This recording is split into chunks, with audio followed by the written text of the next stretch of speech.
Well, we're excited to have you join us. I'm excited that Amy asked me to join her with this. So it's something that I really want to back her up. I mean, this is a lot of her.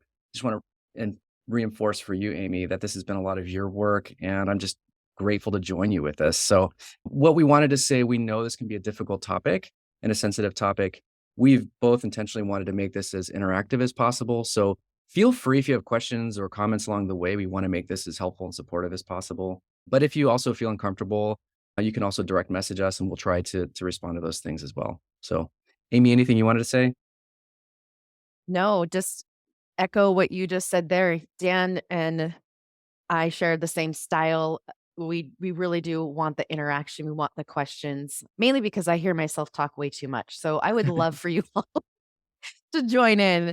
Feel free to put your little hand up or whatnot and interrupt us through this presentation. We're happy to hear what is coming up for you in this because boundaries through and post divorce are different. And for those of you who have been working on boundaries and trying to navigate them and learn them to preserve the relationship, it can feel a little overwhelming as you're moving out of the relationship, but they are different. And that's what we want to show you today, what that looks like and how to master those. Let me go ahead, Dan, and throw our slides up. Perfect. Here's our disclaimer. All right. So today we're excited. So we're going to talk about a few things. The first is how to embrace reality. So understanding that really coming to terms with what is rather than what you hoped or would have wanted things to be. So that's the first thing. Talk about empowering. So how you can stay, how choosing your own boundaries, how choosing you actually is very empowering. And then we'll talk about elevating your life post divorce and how that can actually bring a new freedom for yourself. And also how boundaries where what you may need right now in this stage can very well shift along time. What might you might need in 90 days or a year or 2 years from now may be different. So boundaries can evolve. So those are a few things that we're going to talk about today. And we're excited to have you join us. Yeah. So let's start with just talking about how they are different when you're navigating through and post divorce. Because again, many of you here are probably in that situation where your partner betrayed you. And part of that healing did include boundaries. And you were hoping that through those boundaries, your partner would choose into the relationship. No one wants a divorce. No one wants that to be the answer. And so when you see and realize that they aren't respecting boundaries, when they aren't respecting the relationship, the boundaries in the relationship, then, and this becomes the option for you so that you can continue to grow and thrive, there's absolutely going to be grieving there as well. And I just totally can relate to that. As Alana was introducing, I have been through divorce. And so not only can I just relate to you with how hard this is, but I have been through that hard as well. So I think when when the purpose of the boundaries in the relationship, trying to preserve that now shifts, so will your boundaries because now you're going to have a different purpose in boundaries as you're navigating divorce. So these are going to support you in the present in this healing space because let's face it, the piece of paper that gets stamped that says, okay, you're divorced, doesn't suddenly rid you of all of the emotions that still reside in the present from all of those years past. So, boundaries through and post divorce are going to help you untie and untangle the rope that betrayal trauma and abuse created. So, it was really hard for me to let go concerning myself with what my ex was doing or not doing, or whom he was doing or not doing it with.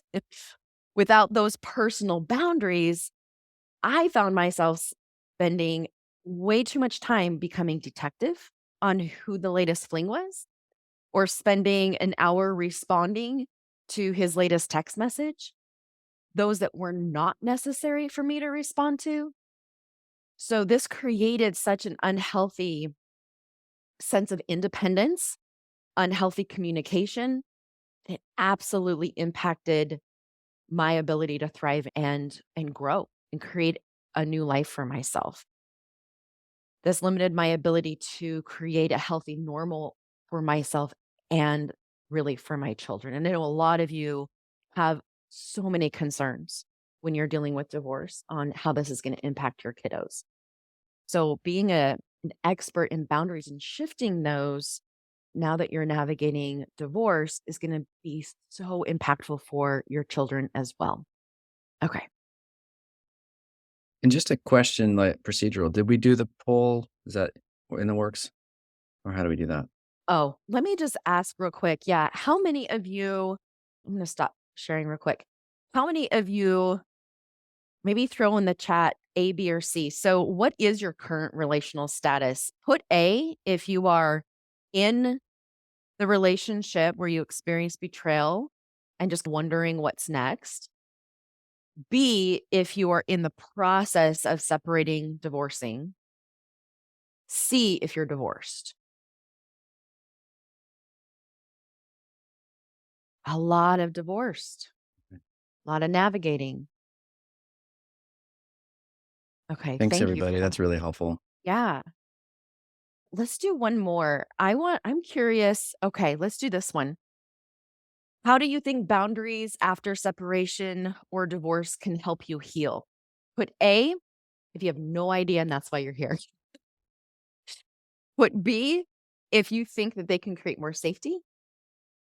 And C, they can help you let go and move on. So, again, that question is how do you think boundaries after separation and divorce can help you heal? A, I have no idea. That's why I'm here. B, more safety. C, they can help me let go and move on.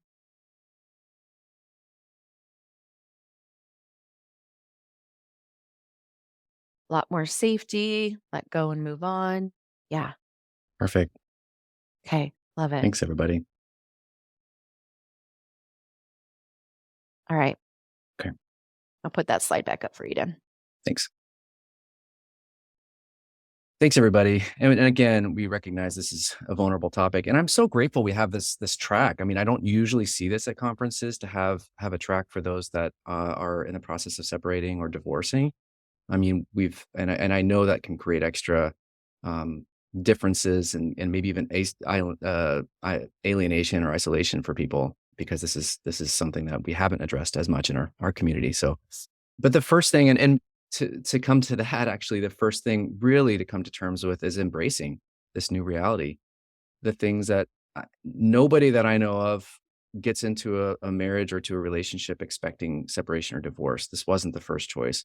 And then you add betrayal to the mix. So this is another level of pain and trauma to the mix. And usually the couples I've worked with, the divorcing process is difficult and traumatizing in and of itself. But then you have a whole other layer of what the betrayer does or doesn't do. And especially if they have some narcissistic tendencies and Sarah, we know your work on gaslighting. We understand that sometimes when you had emotional abuse or psychological abuse, it gets even more traumatizing. So we understand what you had hoped would be may not be the case post divorce, and that's a grief process. So I think the first thing of embracing is recognizing the grief and the pain and the wishes and the hopes that we had that aren't going to go to fruition the way we would have wanted to. So that coming to that term is really painful, is really difficult. And I'm sure many people in here can relate. A lot of people in your life won't understand. Faith communities may not understand. Friends, family may not understand.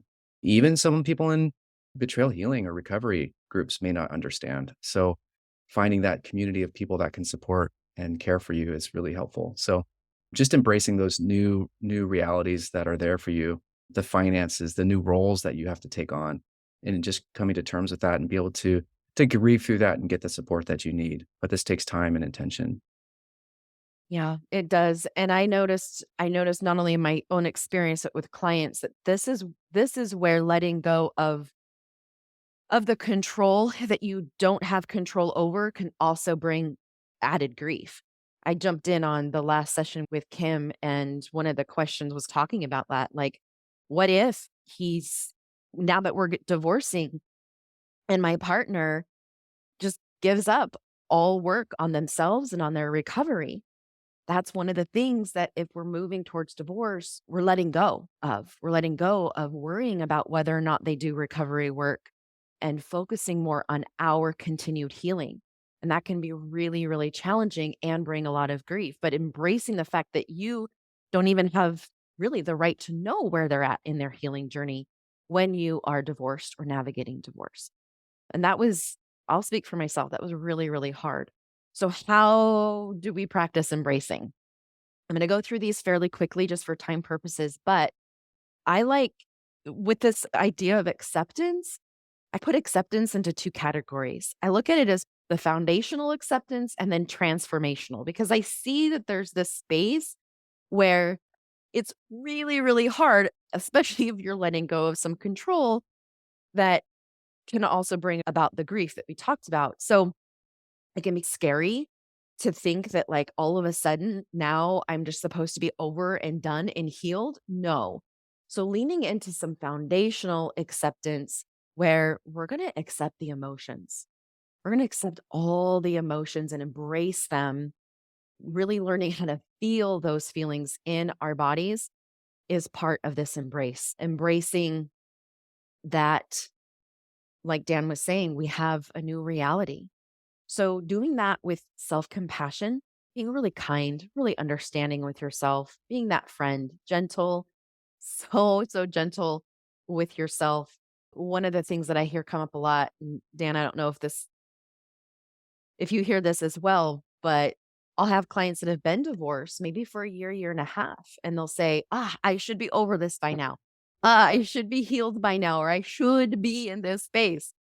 This is where I want you to invite self compassion. You're exactly where you are, and it's okay.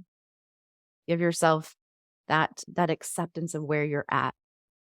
And Sometimes I'm oh, sorry, go ahead. sorry. Go No, go ahead. ahead, Amy. Sorry, go ahead. You Well, I was just gonna go into the self forgiveness. So please share your comment. Oh, well, just on that, I mean, imagine sometimes we wouldn't imagine how you would speak to your closest girlfriend or friend. Like, would you say the same things you would to them and support for them as you would say to yourself? And if not, why are we so critical to self? And can we give that same support to ourselves as we would give to others around us? Just keep being mindful of that. Yeah, that can definitely help you access that self compassion part. And then another way to embrace the reality of the situation is self forgiveness. I used to beat myself up and down believing that I chose wrong. I got it all wrong. I missed all the signs. I should have said something sooner. I didn't to other people, like my parents, about the abuse, the betrayal. I blame myself that the kids were now suffering because I let it happen for so long, or I kept them in the dark. I gaslit them about what they were experiencing. So, part of this foundational piece is forgiving myself and releasing from that burden of not knowing or not doing something that you feel you should have done differently when you didn't know different. Letting go of all the shoulds and the shouldn'ts that kept you out of the reality of what happened that you weren't privy to knowing because of those abusive behaviors and communication. So one practice that helped me was writing a letter to my past self, just acknowledging that I didn't know. I didn't know what to look for at the time, except that uh, I mean, for crying out loud, I got married. I like to say I got married a month before my 19th birthday because it sounds way better than saying I got married at 18. But accepting of what I knew and didn't know at gosh, I was a baby, right? I didn't know what red flags were to look for. So I can totally relate to this, but it is a huge part in embracing, connecting to the inner wisdom, right? This involves tapping into that inner guidance and intuition. It's all about trusting those instincts again, maybe for the first time. And you can do this by really setting aside a time to meditate and become mindful, paying attention to your body, and believing that what your body is now telling you is right. Like your body needs you to believe it right now as you're healing these wounds. Can I say on that too? This is Janice Cottle uses this term, and I really like it. She talks about hindsight signs. We don't know in the moment, especially if we're actively being abused or gaslit or misled or deceived. We don't assume especially from your intimate partner, that that's what's going on. We tend to take them at face value. But there's those moments where your intuition said something, and either you explained it away or it was manipulated away or something. But it can be helpful, not in a shaming way, but just to look through what are those signs that I can look in retrospect, those hindsight signs where I felt something, my intuition said something, and it was right. I just didn't know how to interpret it. Those are the signs. If you say, well, okay, this relation, how do I possibly trust again? What can I do again? I mean, to get right back in touch with your inner wisdom, that's one thing you can do is really look and see some of those signs that actually your intuition was working. You just didn't know how to interpret what it was saying at the time. Yeah, absolutely. And that's goes into the higher self because you're taking your now new wisdom and sense of knowing as you do that hindsight and looking at what your body knew, but cognitively you didn't, and trusting that new sense of knowing. And that's part of healing, right? Betrayal trauma is essentially you're disconnecting your head from body. And when you have the knowing, trusting that and is helping you heal and come back together. It's that holistic type of healing. And then reconnecting with your higher self, your values, your core values, seeing yourself as whole and complete and enough just as you are. One of the important messages that I love helping my clients embrace is that what happened to them did not impact their worth and value, that they are whole and that they are complete. And I really want all of you to know that as well. And as you tap into this higher self, then you can start to resonate and not let all of these other parts, these trauma parts, drive the car. What's one of the questions I get a lot is, well, how do I stop being so triggered? And how do I really let go and move on when there's so much wounding that took place? It's reconnecting to you, who you are, and making space. When you do that, then you make space to choose differently. Because when you're not connected, when the trauma parts and the wounded parts are driving the car, then the options, the what my life looks like, what can it look like post divorce are going to be limited. But that expands when you are connecting with this whole enough, 100% worthy part of you again. Which then leads us. Empower. So, so boundaries.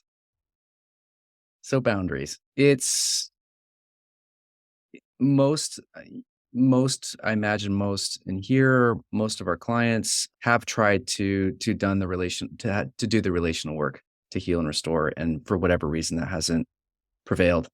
And so what do boundaries look like post divorce?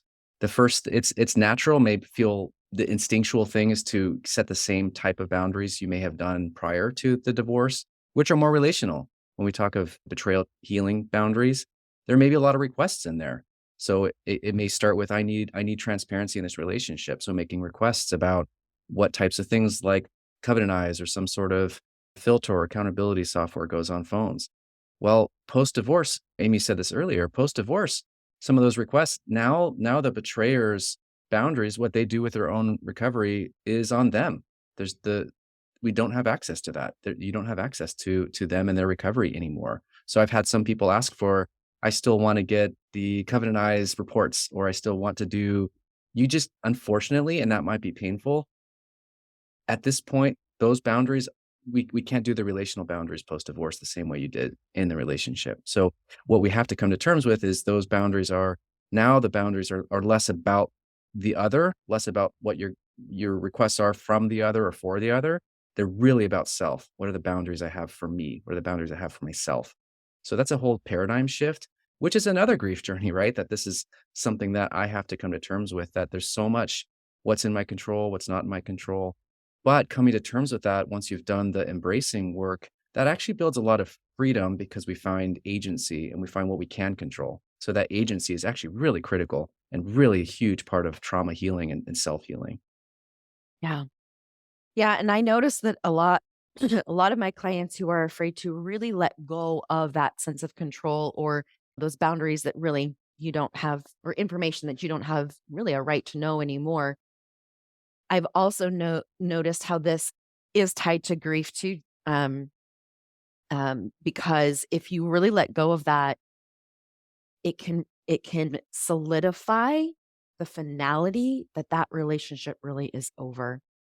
And that can be something maybe even subconsciously that you're holding on to if we're still trying to control in some way. Because if we let go, what does that mean?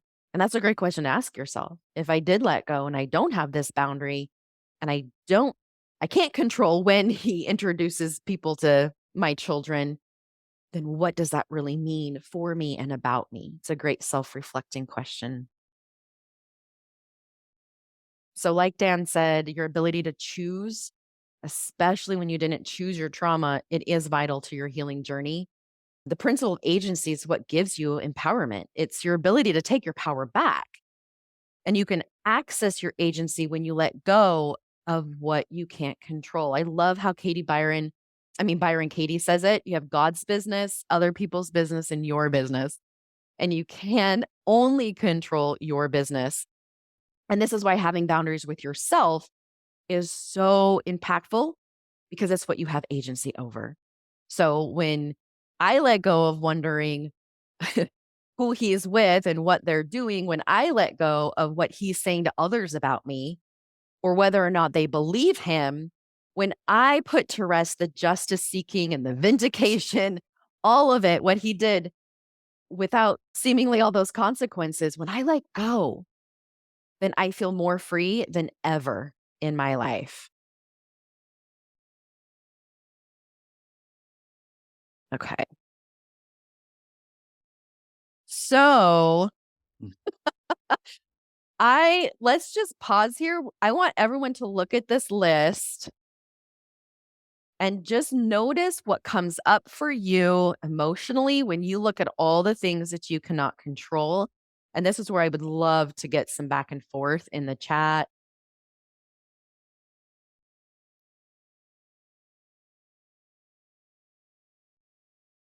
Can I just say an injustice as we're to provoke? It's not fair. It's not fair. It's not fair. And most likely, what generally happens is partners I've worked with post divorce, they are trying to do what's in the best interest of the kids, which means support, nurturing, but also discipline and doing all the parenting stuff that both parties should do. What often happens with dad, the betrayer, he becomes good time dad, buys off the kids, aligns them with him, gives this victim narrative, all this stuff, and maybe still continues to badmouth or belittle or sow all these seeds of dissent with the kids or other people around. And it's not fair, right? I just want to acknowledge that. And that's so hard.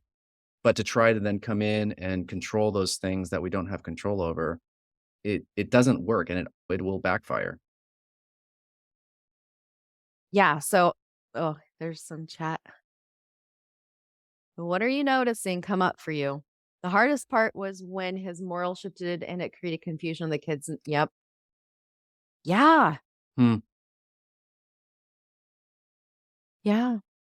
And how you can't control how he changes his values or his core values. The question too, so there's one above that one. Yeah, that's a good one. That's a good question. So the question is if child is in therapy and due to Oh, self-harm, his care team wants no video games, then what? I don't know, you'd say, Amy, I think that's a different now we're talking about an entity different than the partner that's making recommendations. It's not the partner that's advocating for those. That feels different, and there's a yes. follow through. You have another entity or agency or support structure that I think should be part of that kind of follow through and accountability. That doesn't just rest on the partner's shoulder. So I actually would follow his recommendations, and I think that should be advocated, but it I don't think that should rest on the partner's shoulders to then hold the accountability for that. I don't know what you'd say, Amy. I totally agree. And if this, depending on the type of situation, the seriousness of this situation, then that is where maybe getting legal involved, right? Is probably necessary if the child's safety and well-being is being impacted. I mean, I'll speak for myself. I did have a child that was experiencing some suicidality, and at that point, we take it up a notch, right? Now you're role as a parent, especially when the co-parent is not stepping into that protective role for that child who's experiencing some really hard mental struggles through the divorce. I definitely recommend that's when you need to amp up your support. Bring in some other people for sure. Okay. Anything else that you guys are noticing through this list? I'll tell you for me, I there's a lot on here that I see my clients try to put in their divorce decree. Like, for example, you can't introduce the children to who you're dating for a certain amount of time. Okay, I have yet to see that one, Dan, I don't know about you, but I have yet to see that one actually be held in the court of law. But we try to throw these little things in there to control and manage the situation. And again, I get it, been there, done that. Really, really, really frustrating when he calls and says, "Hey, guess what? I'm getting married tomorrow. I know you don't know her, never met her, but surprise." Like that was my experience for my children. It's so hard. And if I am getting caught up in trying to control that and manage that, guess what? Now I am not grounded in a safe place for my children who are going to be absolutely dysregulated because of what he just did, because of that impact. And that's why boundaries through and post divorce are really about you. They're really about the boundaries for you to help you stay grounded, to help your central nervous system heal and regulate so that those of you with children can support their dysregulation with that other parent if that other parent doesn't have their best interest at heart. Does that make sense? I'm just seeing a couple other comments, Amy. Oh, okay. Question. And it's hard, right? It's hard, right? When the kids are met and it's not done in a supportive way, it's usually more about the betrayer and it's all about them and it's not about doing this in a way that's for the kids. So it of course it's going to bring up any mothering or parenting instincts to try to protect the kids and do this in the safe way. So that all makes sense. And yet it's just unfortunately what I've seen, yeah, mama bear, right? Mama bear makes complete sense to jump in there. Unfortunately, what ends up happening is if you are like Amy's point, if you're unmoored, if you're ungrounded, and then you do some behaviors, usually that gets turned on you, and the kids get turned on you. It just becomes even more messy, is what I've seen. So I think staying grounded, staying what you can control is going to be ultimately the best for you and for the family. As hard as it is, we have to sometimes, as hard as it is, pick up the pieces, assuming what we talked about earlier, safety, the kid's safety is not in danger with some of this stuff. Yeah. And so with these things, and this is just a few of the things that we can't control, right? I didn't want to have like 1,000 slides, but these are just a few things that we can't control. And I really want to encourage you to go through, like, make your own list of the things that you feel like you have to hold on to, and really, whether that's working with a professional around or not, but really getting curious and noticing the emotions that come up with the idea that, oh my gosh, I can't control this.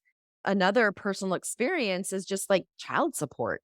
Even though legally he is supposed to pay certain child support, unfortunately, our legal system is, I'm just going to say, it's just crap. And so my experience is that I didn't have someone that was held accountable to pay child support. And I held on so tightly. I tried so hard. That guy was in and out of jail so many times. It still did not do the trick to get him to pay child support.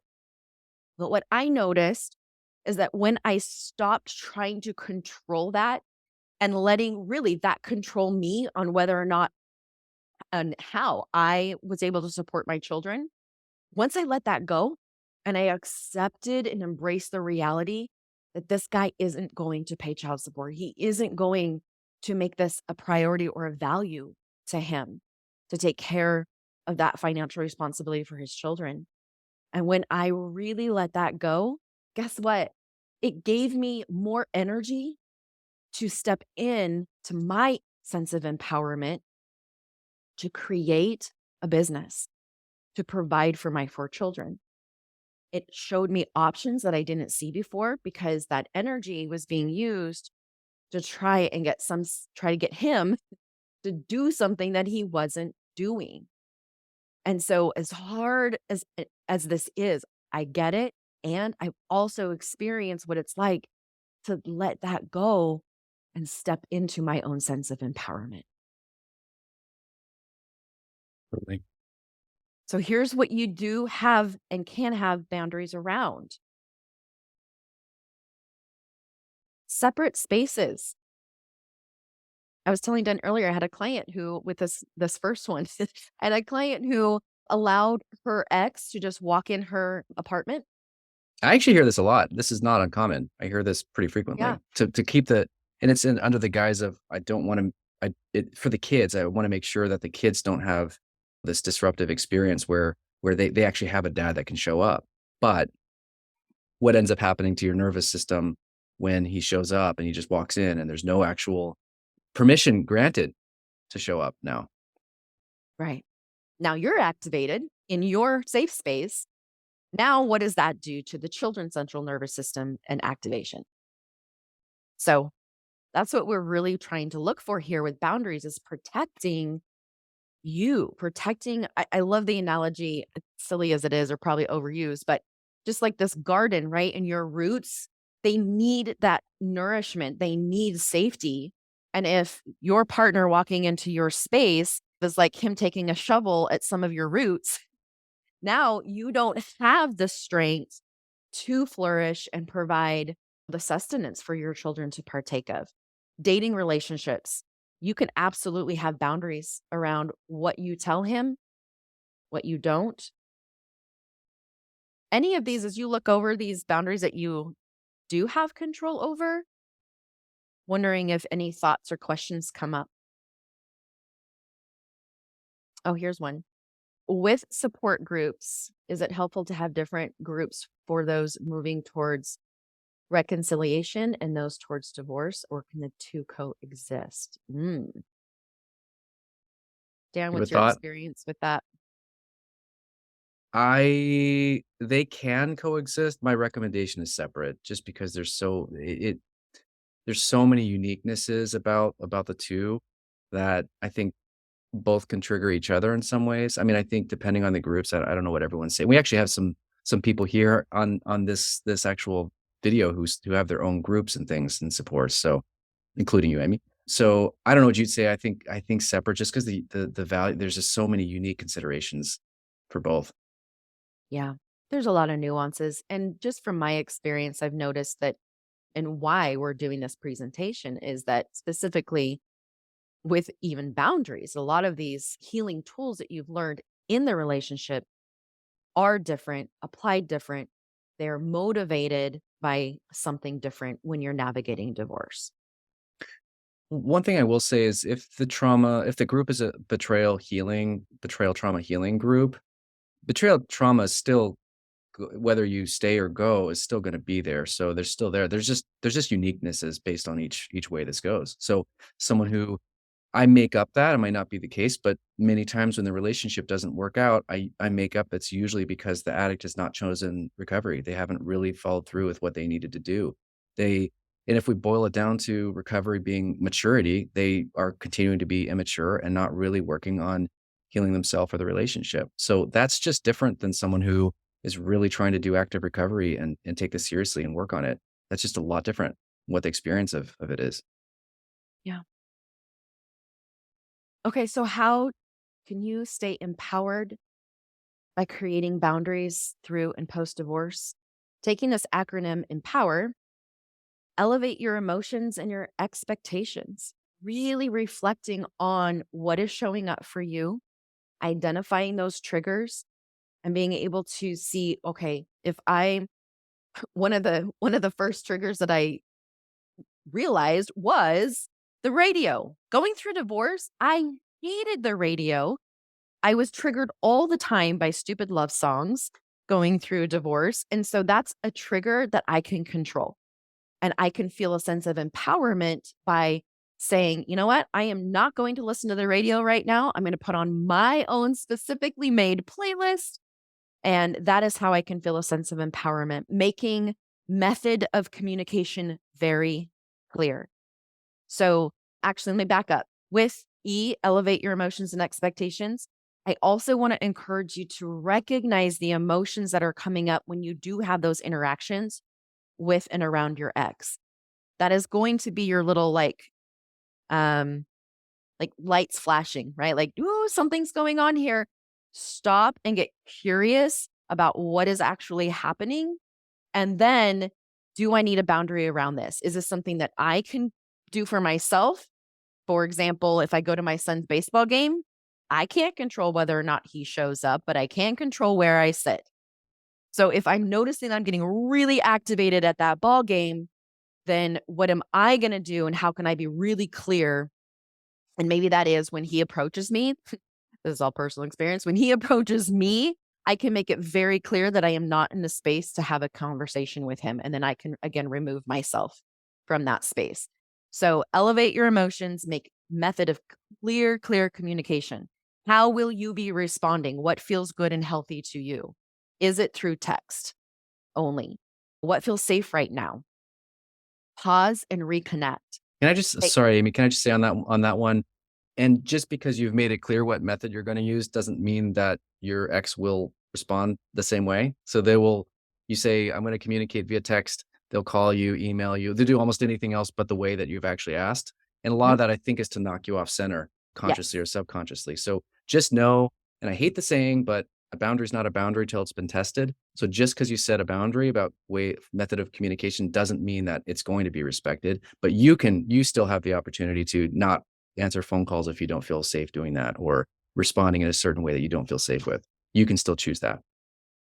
exactly. And that is the boundary that you're going to create with yourself is when he calls me and I have stated that I will only respond on the text app, then I'm going to hold to that boundary for myself. That's how I'm going to step into my empowerment. Owning your agency, recognizing that your power to make decisions that align with your values and then protect those boundaries. I'm just looking at a comment. I never respond to text, so he is starting to catch on and use email only. Yeah, fantastic. It takes time. That consistency. And then when you do set the boundary and you try to hold it, watch for the manipulation. Be aware of any attempts from your ex or others that are trying to violate those boundaries. When you're dealing with someone who does have narcissistic tendencies and traits or abusive behavior and communication, when they are losing more and more control over you, they will absolutely try every door possible. And part of this experience of navigating boundaries through and post divorce is watching where those doors that you might not even been aware of that they're getting access to you still. And then that's where you're like, okay, yep, need a boundary there. Oh, didn't think I needed a boundary there. Yep, got to close that door. And so this is where giving yourself so much grace and space to see, oh, this is where I need another boundary because I closed off communication here. Look, now he's figuring out how to go through my mom. Now he's blowing up my mom's cell phone and texting her. Now my mom is calling me, right? That's what happens a lot was my experience. So I didn't even realize that now I actually need to say to my mom, hey, mom, I don't want to hear from you when you hear from him. That's another boundary.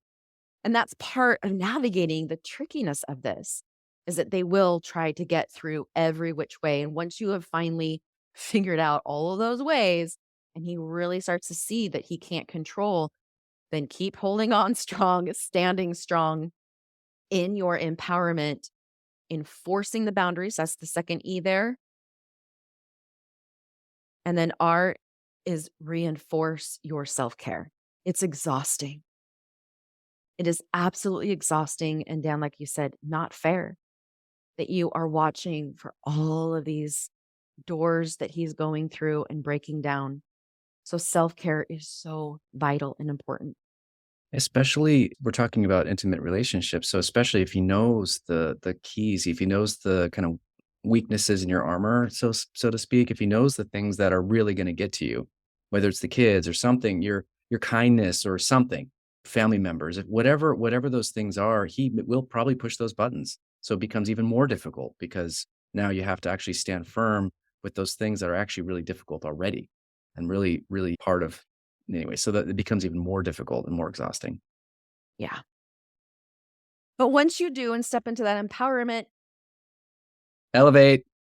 So, right, that's not that could if that's where the story ends, it's exhausting and it's depressing, but that's not where the story ends. So the cycle, the more you do that hard work, all this work of grief and setting boundaries and affirming those boundaries and keeping them for yourself, then you actually have the freedom.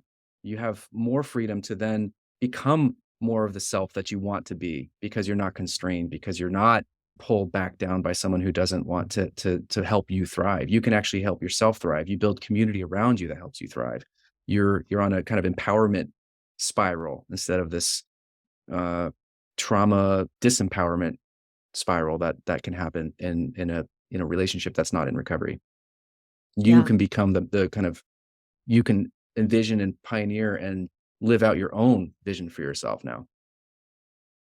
which is, I want to validate, really, really hard to see that vision and have that when we're still attached, when we're still trying to even subconsciously control that partner or think that we have some sense of control over them. It will limit your ability to vision and see that future for yourself. So, how do I elevate? Again, the importance of that developing emotional regulation, staying, getting that central nervous system that has been so thrown out of whack, strengthening that is really, really part of elevating, building a strong, healthy support network. And this one, this one, I will just add a thought here. And Dan, please add your 2 cents of what you recognize as well. But sometimes I see clients that are still trying to hold on to that support that maybe got them through the relationship and the struggles there, but they aren't that healthy as they're supporting as you're now navigating divorce. So for example, my in-laws. No, I did. I loved them. I felt like I was trying so hard to get them to support me through that relationship, support their son. But now that divorce was happening, they weren't a healthy support for me. And so, really learning to let go of what isn't helpful anymore so that you can elevate is also really important. Love it. Well said. I don't think I'd say anything else. Beautiful. Okay, I really wanted this to be a part of the conversation as well and really validate those of you who are going through divorce with a narcissist. Hard one, right, Dan? It's a hard one, and I wanna say it what I usually recommend in this case, and this is unfortunately, we know someone in active addiction is inherently narcissistic or is behaving in a narcissistic way. That may not actually mean they have a personality disorder, but we assume if the relationship doesn't work out, someone is probably still in that space. So that you very well may be experiencing these things.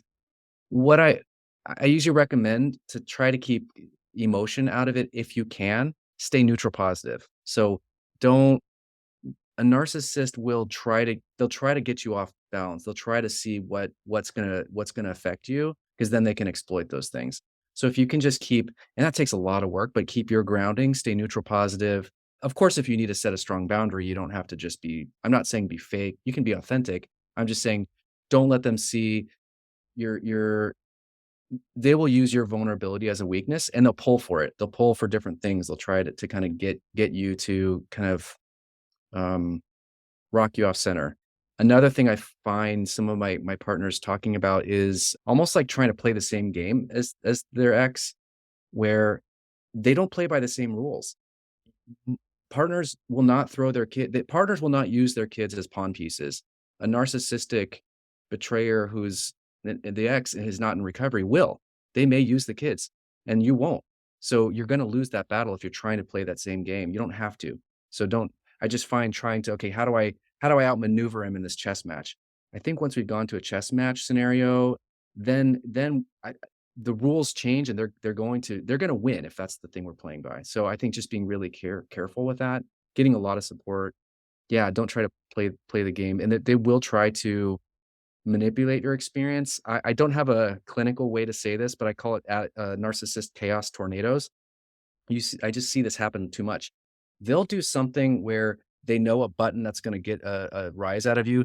They'll push it, and they'll step back and watch the fireworks, and then they're all calm, they look great, and then they'll say, "Oh, she looks crazy," and they'll try to get people in your life to see that, and it's hard to say because you very well may have a response to those things. Your kids may see it, and it gets confusing for everybody because you're the one with the emotional reactivity, and the addict is the one who seems to be the one calm and in charge. So be really careful to not play those games, and if you can, do all the stuff, the self-work before this to keep the emotion out of it if possible. Again, that's really hard, but just being clear, they'll maybe change things. Everything seems like it's going well, in the last minute, they'll change something on you, or they'll manipulate it last minute, or they'll use confusion, they'll use your own kindness and compassion against you. So anything you'd say, I mean, I know we're running low on time, so we could probably have a whole talk just on this, but we did wanna talk about this. Yeah, it's an important piece. And so, like Dan said, I just highly recommend continuing your education around how this is showing up. Thank you, Sarah, for putting a comment in there because I was about ready to just like tell everybody. Learning, like Sarah's program is amazing. I put all of my clients through it who are willing to take that challenge because more of that psychoeducation around this piece is going to be really helpful for you. When your husband's manipulating the children, maybe not even you, but he's manipulating the children and then creating that triangulation, get out of the triangle, like Dan's saying, like remove yourself from that. And that's then becomes between them. Now you're the stable so that the kids at least have one stable parent to help them navigate that manipulation between them and I'm going to genderize here, their dad. And just one little thing on that too, the loyalty bind is difficult. Kids are gonna be in a loyalty bind, and it's gonna be really confusing. And if you try to they'll try to pull the narcissist will try to pull the kids as allies to themselves, and if you try to do the same, it gets confusing.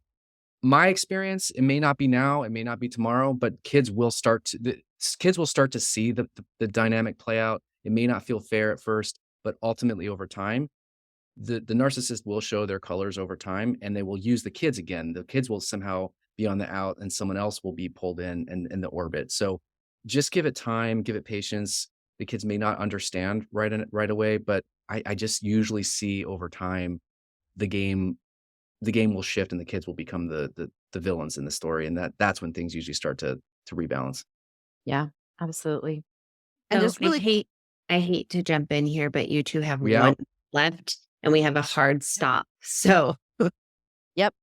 I Okay. was just going to say boundary evolution, they can change. When you heal, when you shift, so can your boundaries. So giving yourself permission to have those boundaries shift and change because the dynamics will as you continue to heal. I know there's so many questions. I wanted to talk about parallel parenting. That's really just, again, individual parenting. There will be two roles, there will be two rules, set of rules in the household because you and your ex are not going to be on the same page. That's kind of it in a nutshell. But Dan, final thoughts? I think just a lot of self-compassion. This is hard. This is really hard. So I think anyone that has gone through this, or if you're a professional working with other clients, I think just it's such difficult but beautiful work. And I know because I've seen it that empowerment, we get into this trying to heal and restore relationships, but the empowerment doesn't always come that way. And I've seen so many partners become the best versions of themselves out of the relationship. So I've seen it, and there's hope there. Absolutely. Yeah, I've seen it and I've lived it. thank you both.